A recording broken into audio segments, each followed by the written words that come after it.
Puluhan ribu pengungsi dari negara-negara yang dilanda perang seperti Afghanistan dan Sri Langka terlantar di negara-negara transit seperti Indonesia dan Malaysia. Mereka terus menunggu permohonan Suaka mereka dikabulkan. Indonesia belum menandatangani konvensi Pencari Suaka internasional.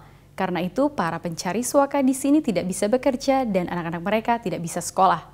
Manuel Jordao adalah perwakilan UNHCR di Indonesia. Dia berbincang dengan Rebecca Henschke soal tantangan yang dihadapi Indonesia seiring meningkatnya jumlah pengungsi yang terus berdatangan. There is a constant increase that we can estimate being around a 30% increase on an annual basis. So the estimations for next year to be that probably UNHCR will be requested by the government of Indonesia to help it to deal with probably 14,000 persons. Indonesia is not a signatory to the International Refugee Convention. How does that impact your work and the reality for the situation of asylum seekers here in Indonesia?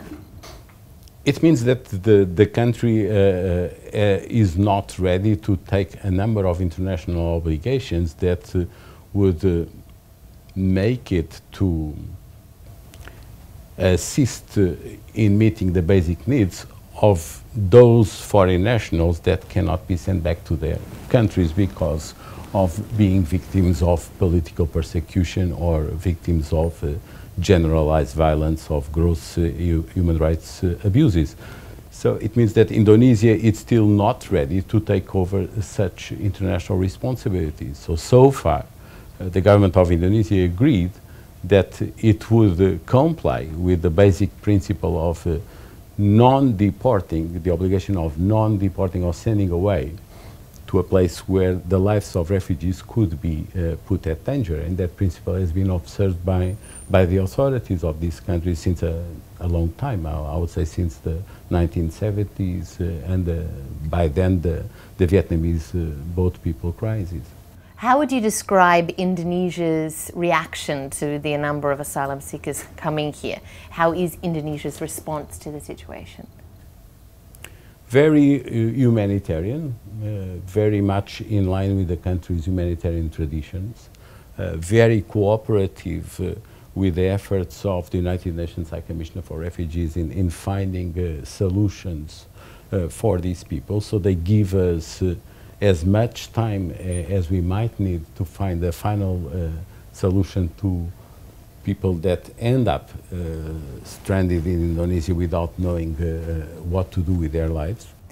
But there have been a number of allegations made by asylum seekers that the situation in detention centres is appalling in some of their words, in terms of there's abuse in the detentions, the facilities and the quality of those detentions are not up to standard, as well as other allegations of extortion and abuse by police or immigration officials in Indonesia. Would you describe that as a humanitarian response? Yeah, it's a problem, the problem of the use of detention as a way to tackle the problem of illegal migration, or the problem of having the presence of a number of refugees in one country, even if it is on a temporary basis. And UNHCR certainly advocates against the use of detention in a systematic manner, particularly when detention is still being used here, isn't it? Absolutely, no. It's part of the management of the problem by the concerned authorities. There are certain immigration detention centers that are normally being used in full capacity. Because with the community housing, there was a significant community up in Puncak, in the hills behind Jakarta, and I understand that that hasn't been successful. There's been issues with the community there, and is there a growing, I guess, a growing kind of unease in Indonesian society to this number of immigrants or asylum seekers coming to Indonesia? Is there a growing sense of unease in Indonesia as this number rises? Let's say that some communities are more sensitive than others to the presence of foreigners. The problem of quantity also, it matters. Numbers, when they get too big, they tend to look like threatening to a given community. So each case should be looked at in its own particularities. There is also a problem of behavior also. Sometimes the refugees and the asylum seekers themselves, or the foreigners, don't behave so well. What do you mean by that?